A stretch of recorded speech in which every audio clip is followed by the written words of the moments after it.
تھے، اسی وقت آپ کا ایک چہیتا تھا جسے دنیا سکندر دیوانہ کے نام سے جانتی ہے، وہ ہمیشہ آپ کی خدمت میں حاضر رہتا تھا۔ جب اس نے دیکھا کہ میرے آقا جو گھوڑے سے زمین پر تشریف لائے ہیں، دوڑتا ہوا گیا، حضرت مسعود غازی رضی اللہ تعالیٰ عنہ کو تھام لیتا ہے اور آپ کو ایک جگہ پر لے جا دیتا ہے جو مہوا کا درخت تھا، اسی کے نیچے آپ اکثر آرام فرما ہوتے تھے، آپ بھی اسی کے نیچے آرام فرمایا۔ سبحان اللہ، اسی درخت کے نیچے بیٹھ کے آپ نے ایک بھی ارشاد فرمایا تھا، اس جگہ سے مجھے اخلاص کی خوشبو آتی ہے، اخلاص کی خوشبو آتی ہے۔ سکندر دیوانہ جانتا تھا میرے آقا اس جگہ کو پسند فرماتے ہیں، اسی لیے وہ سیدنا سالار مسعود غازی رضی اللہ تعالیٰ عنہ کو اسی جگہ پہ لٹاتا ہے اور آپ اسی جگہ پہ جامع شہادت نوش کر لیتے ہیں۔ آج اسی جگہ پر آپ کا قدم آپ کا جو ہے مزار پرانوار ہے۔ عزیزان ملت اسلامیہ، اس طرح اسلام کے شہزادے نے 14 رجب المرجب سن 424 ہجری میں اسلام کی آبیاری کے لیے، اسلام کی عظمت کے لیے، اسلام کی بلندی کے لیے جامع شہادت نوش کر لیا۔ تو جو اللہ کی راہ میں قربان ہو جاتا ہے، جو اللہ کے راہ میں اپنے آپ کو قربان کر دیتا ہے، اللہ اسے وہ نشوت عطا فرماتا ہے، اللہ اسے وہ عصمت عطا فرماتا ہے کہ اس کے آستانوں پہ اگر بیمار چلا جائے تو شفا مل جاتی ہے، غریب چلا جائے تو دولت سے نوازا جاتا ہے، بے اولاد جائے تو اسے اولاد کی نعمت سے نواز دیا جاتا ہے، جو حاجت مند پہنچ جائے میرے غازی اس کی حاجت روائی کرتے نظر آتا ہے۔ عزیزان ملت اسلامیہ، سیدنا سالار مسعود غازی رضی اللہ تعالیٰ عنہ کا جو مزار انور ہے آج بھی ہر طرف سے فیض و برکات کو لٹاتا ہوا نظر آتا ہے۔ جسے یقین نہ ہے وہ بہرائچ کی سرزمین پر چلا جائے، غازی کی بارگاہ میں حاضری دے لے، دیکھ لینا دل کی دنیا بدل جائے گی، اس لیے کہ وہاں نوازا جاتا ہے، وہاں عطا کیا جاتا ہے، اللہ والوں کے قرب میں جو جاتا ہے اسے محروم نہیں کیا جاتا ہے۔ عزیزان ملت اسلامیہ، آپ دیکھیں آج میں سیدنا سالار مسعود غازی رضی اللہ تعالیٰ عنہ کی کرامتیں بے شمار ہے، عنایتیں بے شمار ہے، جن پر انشاءاللہ میں منگل کے دن بیان کروں گا۔ کب بیان کروں گا؟ آنے والے منگل 15 فروری کو، 16 فروری کو 14 رجب المرجب ہے، اسی دن حضرت سیدنا سالار مسعود غازی رضی اللہ تعالیٰ عنہ کی یوم شہادت ہے، اس لیے 15 فروری کو بعد نماز عشاء انشاءاللہ اس مسجد میں پروگرام ہوگا۔ 13 رجب المرجب ہوگا دن، اس لیے کہ 13 رجب المرجب کو نسبت ہے مولا علی سے، سبحان اللہ۔ مولا علی رضی اللہ تعالیٰ عنہ 13 رجب المرجب کو پیدا ہوئے، وہ تاریخ بھی ہمیں ملے گی اور ان کے لاڈلے کی شہادت کی تاریخ بھی ملے گی۔ تو منگل کے دن بعد نماز عشاء انشاءاللہ اسی مسجد میں پروگرام ہوگا۔ جو اہل ذوق ہے، جو اہل شوق ہے، وہ ضرور تشریف لائیں گے اور سیدنا سالار مسعود غازی رضی اللہ تعالیٰ عنہ کے تعلق سے سماعت فرمائیں گے۔ میں آپ کو بتاؤں، سیدنا سالار مسعود غازی رضی اللہ تعالیٰ عنہ کی ذات اتنی عظیم الشان ہے کہ آج بھی ان کے در پہ، آج بھی عرس کے موقع پر جب ان کے مزار مبارک کو غسل دیا جاتا ہے، اس غسل کا پانی جب باہر نکلتا ہے، باہر مریض نئے لگائے کھڑے ہوتے ہیں، اس میں اندھے بھی ہوتے ہیں، کوڑی بھی ہوتے ہیں، سفید داغ والے بھی ہوتے ہیں، ہر طرح کے بیمار لوگ کھڑے ہوتے ہیں۔ کام ہوتا ہے غازی کا، فیضان ہوتا ہے غازی کا کہ ان کے مزار پاک سے جو پانی مس ہو جاتا ہے، وہ پانی پھر جب باہر نکلتا ہے، اس پانی کو لوگ چہرے پہ ملتے ہیں، اپنے جسم پہ ملتے ہیں، جس بیماری میں مبتلا ہوتے ہیں، اللہ اس بیماری سے انہیں نجات عطا فرمائے۔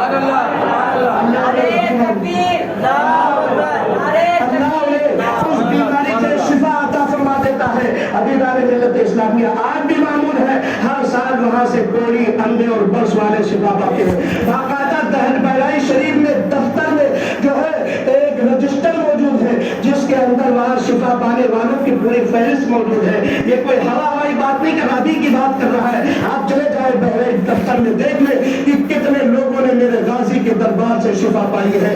عزیزان ملت اسلامیہ، وہاں اپنوں کو بھی نوازا جاتا ہے، غیروں کو بھی نوازا جاتا ہے۔ بہرائچ کے قریب میں ایک قصبہ ہے جس کا نام ہے نگرور، نگرور کا رہنے والا ایک یادو برادری کا جس کا نام جاسو تھا، وہ اولاد سے محروم تھا، اس کے گھر میں بہت زیادہ مال و دولت تھی لیکن اولاد نہیں ہو رہی تھی۔ اس کی ماں جو ہے اس کی بیوی کو تانے دیتی تھی۔ ایک دن اس کے دل میں ایک خیال آیا کہ چلو غازی میاں کے دربار میں حاضری دیتے ہیں، اس بادشاہ کے خزانے سے سب کو لٹایا جاتا ہے تو ہمیں بھی دے دیا جائے گا۔ چنانچہ وہ میاں بیوی غازی کے دربار میں پہنچتے ہیں اور اللہ کی بارگاہ میں غازی کو وسیلہ بنا کے دعا کرتے ہیں۔ اللہ نے انہیں نوازا۔ جب وہ واپس گھر گئے, صحبت کیا, اسی سے ہم ٹھہر گیا, اور ٹھیک 9 مہینے کے بعد اللہ نے اسے بیٹے سے نوازا. عزیزان ملت اسلامیہ, آپ نے ایک نام سنا ہوگا, بہت بار سنا ہوگا, حضرت علامہ مفتی شعبان صاحب قبلہ کا نام سنا کہ نہیں؟ اسی مانونی میں رہتے تھے, ان کے گھر والے آج بھی آسفی نگر میں رہتے ہیں. عزیزان ملت اسلامیہ, آخری بات میں حضرت مفتی شعبان صاحب قبلہ کی بتا دوں. حضرت مفتی شعبان صاحب قبلہ کا بیان ہے جس کو علامہ برہان علامہ ثابت علی برہانی نے اپنی کتاب سوارح مسعود غازی کے اندر لکھا ہے, اور الحمدللہ یہ جو واقعہ میں بیان کرنے جا رہا ہوں اس کی تصدیق میں نے خود اس عورت سے اور حضرت مفتی شعبان صاحب قبلہ کی لڑکی سے جا کے پوچھ کے میں نے خود تصدیق کی. سبحان اللہ. واقعہ یہ ہے کہ حضرت مفتی شعبان صاحب قبلہ خود بیان فرماتے ہیں کہ میرا بیٹا جس کا نام سعید ہے ابھی موجود ہے, اور ان کی بڑی بیٹی جن کا نام خالدہ رفعت ہے. عزیزان ملت اسلامیہ وہ بیان فرماتے ہیں کہاں کے رہنے والے, ابھی معلوم نہیں رہے, بہرائچ کے متصل ضلع ہے بلرام پور, وہاں کے رہنے والے تھے مفتی شعبان صاحب قبلہ. بہرائچ سے ملا ہوا ضلع ہے بلرام پور, وہیں کے رہنے والے تھے. وہ بیان کرتے ہیں کہ میرا لڑکا 11 سال کا تھا اور میری بیٹی 5 سال کی تھی. میرا بیٹا اپنی بہن کو چھت پہ کھلا رہا تھا, اسی درمیان پتہ نہیں کیا ہوا, اچانک بہن بھائی دونوں چھت سے نیچے گر جاتے ہیں. لڑکے کو کافی چوٹ آئی لیکن اس کو علاج و معالجہ کرایا گیا, صحیح ہو گئی, لیکن لڑکی اتنا زیادہ چوٹ کھا گئی تھی, اس کے دماغ پہ چوٹ کھا گئی, اس کے دماغ پہ چوٹ آ گئی تھی جس کے تعلق سے ڈاکٹروں نے بتایا تھا کہ اس کا بھیجا ہل گیا ہے, اب یہ صحیح زیادہ دن تک رہنے والی نہیں, اگر رہے گی بھی تو یہ ایک دم پاگلوں جیسی حرکت کرے گی, اس کا دماغ ایک دم کمزور ہو چکا ہے. اللہ اکبر. حضرت مفتی شعبان فرماتے ہیں کہ ہم نے جو ہے بہت علاج و معالجہ کروایا, گاؤں کے لوگوں سے بھی ترکیبیں پوچھی, جب کوئی ترکیب نظر نہ آئی. اب بچی کی کیفیت کی عالم یہ تھی کہ بہت زیادہ سر میں درد اٹھتا تھا اور اس کے ساتھ وہ گرتی فوراً بے ہوش ہو جاتی, کبھی چلتے چلتے اگر ٹھوکر لگ جاتی تو فوراً گرتی تھی, بے ہوش ہو جاتی تھی. ہم سوچنے لگے کہ اے اللہ یہ لڑکی ہے, اگر اس کی یہی حالت رہی تو آگے چل کے کیا ہوگا. ایک دن کہتے ہماری بیوی نے کہا کہ چلو غازی میاں کے دربار میں چلتے ہیں, غازی میاں کے بارگاہ میں عریضہ پیش کرتے ہیں. وہ کہتے ہیں بارش کا موسم تھا, اسی ہلکی ہلکی بارش کے اندر ہم اپنے ضلع بلرام پور سے چل کے سیدنا سالار مسعود غازی کی بارگاہ میں بہرائچ شریف پہنچتے ہیں. بہرائچ شریف میں جب حضرت سید سالار مسعود غازی کی بارگاہ میں حاضری دی, کہتے ہیں حاضری دینے کے لیے ہم دروازے کے اندر داخل ہو رہے تھے, اسی درمیان معاملہ یہ تھا کہ کوئی چاہتنے والا تیل لے کے آیا تھا, اس کی تیل کی شیشی زمین پہ گر گئی, فرش پہ تیل گرا, اس پہ اگر کسی کا پیر پڑ جائے تو سوچو کیا عالم ہوگا. حضرت مفتی شعبان بیان کرتے ہیں کہ میری بیٹی خالدہ رفعت کا پیر اس جو ہے پیر اس زمین پر اس تیل پر پڑتا ہے جس سے وہ پھسل کے جا کے سیدھا غازی میاں کے مزار پاک سے ٹکرا کے وہیں گر جاتی ہے, فوراً وہیں گرنے کے بعد بے ہوش ہو جاتی ہے. حضرت مفتی شعبان کہتے ہیں کہ میں نے اپنے ہاتھ کو پروردگار عالم کی بارگاہ میں اٹھا دیا اور کہا پروردگار عالم یہ بچے دیکھو تیرے محبوب کے قدموں میں پڑی ہوئی ہے, اے اللہ اب اسی حالت میں اسے صحیح زندگی عطا فرما دے, یا اپنے محبوب کے قدموں میں سے موت عطا فرما دے. اے اللہ اس کی زندگی کو بہتر کر دے, اس کی بیماری کو ختم کر دے. کہہ رہے ہیں کہ ہم دعا کر ہی رہے تھے, اسی درمیان کیا دیکھتے ہیں کہ ایک لڑکی اچانک اٹھتی ہے اور مصطفیٰ جان رحمت بلا کو سلام سلام پڑھنا شروع کر دیتی ہے. سلام پڑھنے کے بعد اس کو ہم نے جو ہے مرکزی سرکار کی بارگاہ میں رضان عقیدت پیش کیا اور اس کے بعد اپنے گھر لے کے چلے گئے. اس کے بعد بیان فرماتے ہیں کہ اس دن سے سر درد کیا, کوئی بیماری بے ہوشی کا چھوڑو, آج تک میری بیٹی کے سر میں کبھی درد تک نہیں ہوا. وہ بیماری تو میرے غازی کا وہ آستانہ ہے جہاں سب کو دیا جاتا ہے, لٹایا جاتا ہے, اور وہاں پر فیضان کرم کی برسات ہوتی ہے. جس کو لوٹنا ہے وہ پہنچ جاتا ہے, جس کو حاصل کرنا ہے وہ پہنچ جاتا ہے. وہ دربار بڑا عظیم الشان ہے. اسی لیے الحمدللہ ہم لوگ جب کبھی گھر جاتے ہیں, کہیں جائے نہ جائے, دیار سید سالار مسعود غازی میں ایک بار ضرور جاتے ہیں, وہاں ضرور حاضری دیتے ہیں, اپنے غلامی کا ثبوت پیش کرتے ہیں. آپ کو بھی موقع ملے تو سید سالار مسعود غازی کی بارگاہ میں حاضری دے. وہ علی کا نادلہ وہاں پر بیٹھ کے بہرائچ کی سرزمین پہ بیٹھ کے مدینے والے کا فیضان لٹا رہا ہے. سبحان اللہ, مدینے والے کا فیضان لٹا رہا ہے, لوٹنے والے لوٹ رہے ہیں. اللہ تبارک و تعالی ہم سب کو حاضری کی سعادت نصیب فرمائے.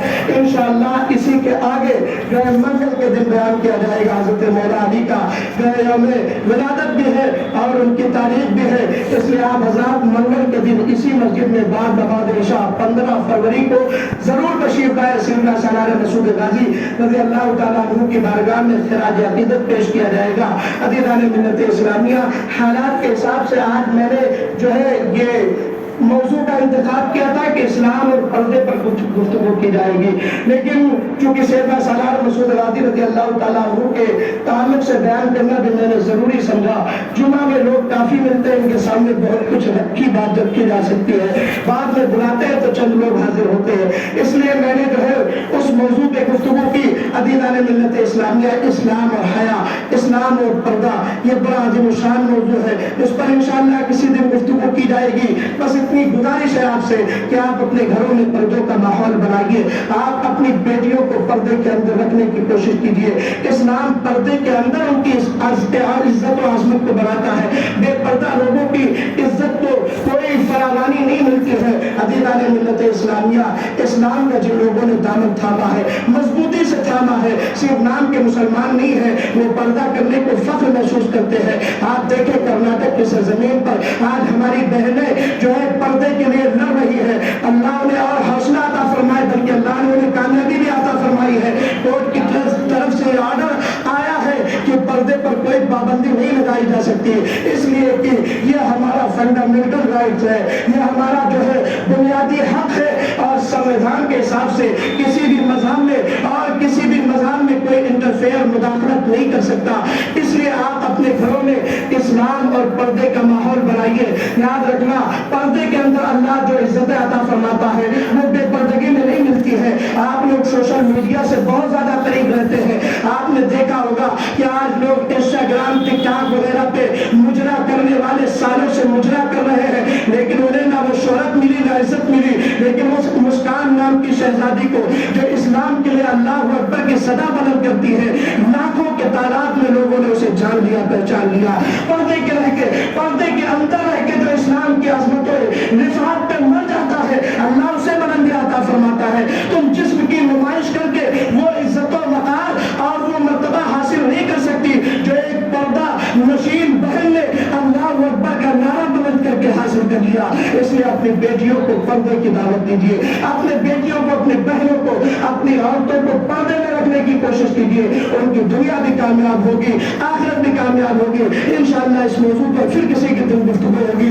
دعا ہے کہ رب قدیر ہم سے بولنے میں اگر کوئی شرعی خطا ہوئی ہو تو معاف فرمائے۔ میں سب کو گواہ بنا کر اللہ کی بارگاہ میں توبہ کرتا ہوں۔